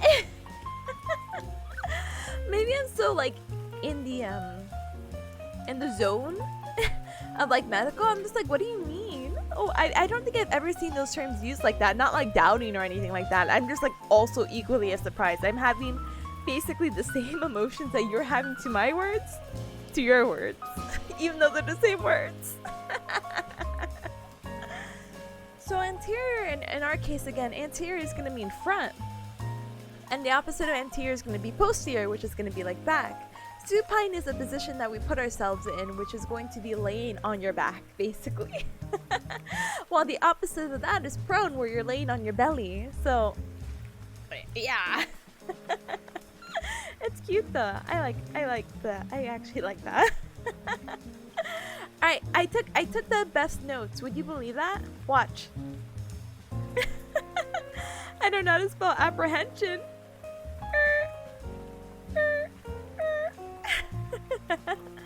Alright, let's reorganize my notes and see what my previous classmates wrote as well.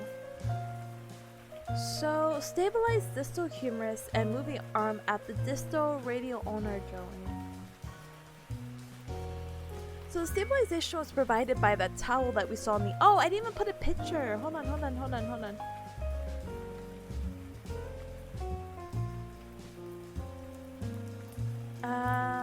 Grab me a picture. Sorry for the little snapshot noise. Heck. Ba-ba-dum. It's so tiny.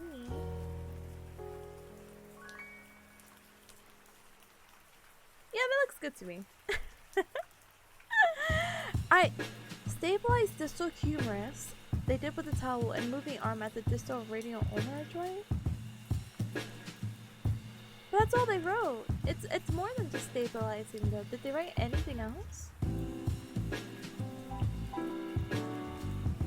Okay, so we got the supine.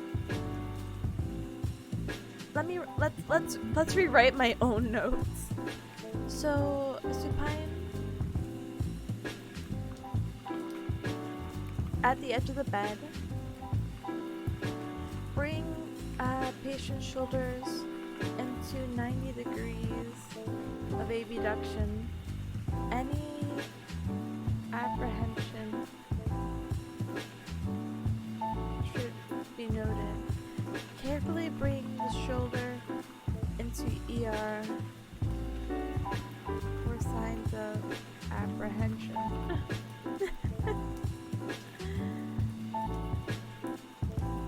Can be like before or after.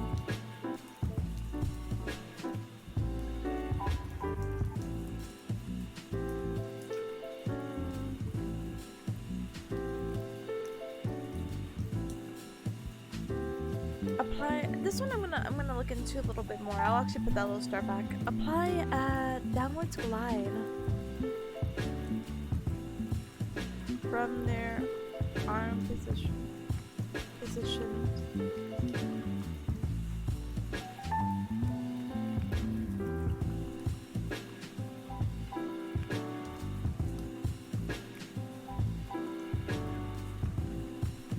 And so what they wrote here about how do you know it's positive is that apprehension, not pain, is present. Not pain is present, and anterior glenoid humeral joint instability. Pain without apprehension, may indicate pathology other than instability, such as posterior impingement of the RC. Done? Question mark. That one was weird. I feel bad. Maybe I have to rewatch it, or maybe I could rewatch another person do it. Oh, I like this lady's videos. Oh, I really do. Hold on, I forgot about her. Everybody is Dr. Oh, sorry, Joe. I'm gonna be voicing you. She's so like, I know you can't hear her voice, but she's so like you can just tell from her face. Alright, so apprehension and test for the shoulder is really to check for the shoulder dislocation. Yeah, and it's also called the crank test. No, it's not. Wait, yes, maybe it is. Because we had the clunk test as well. Nah, we're not gonna worry about that, but I'm gonna worry about it slightly now. Hold on. Do we have a different name for it?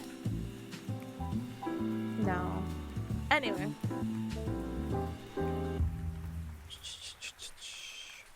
Positive means if they're in pain, it doesn't necessarily mean he had a shoulder dislocation. It just might not mean that his shoulder is stable.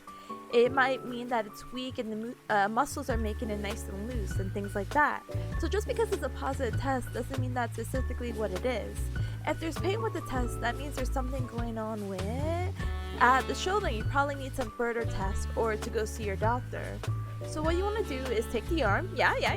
Oh, I love the second camera. Put into 90 degrees of abduction. And then the elbow's going to be at 90 degrees as well.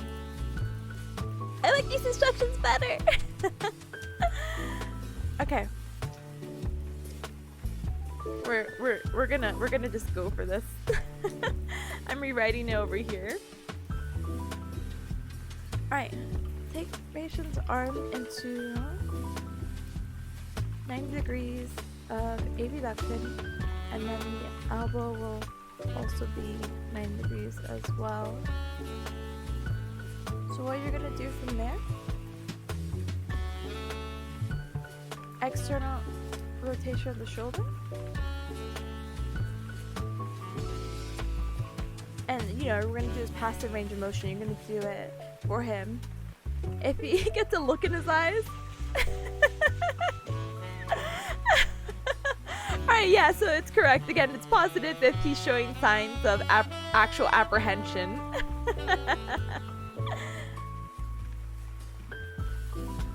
Or pain.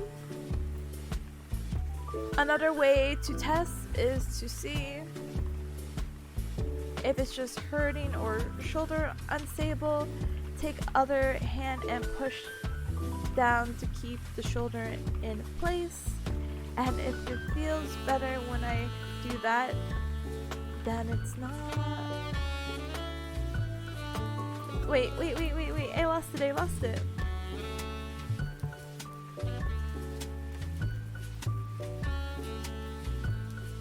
No, I actually might have to hear her for this one. No! Ah, Atomic, welcome back, by the way. Welcome back. What did you end up getting to eat?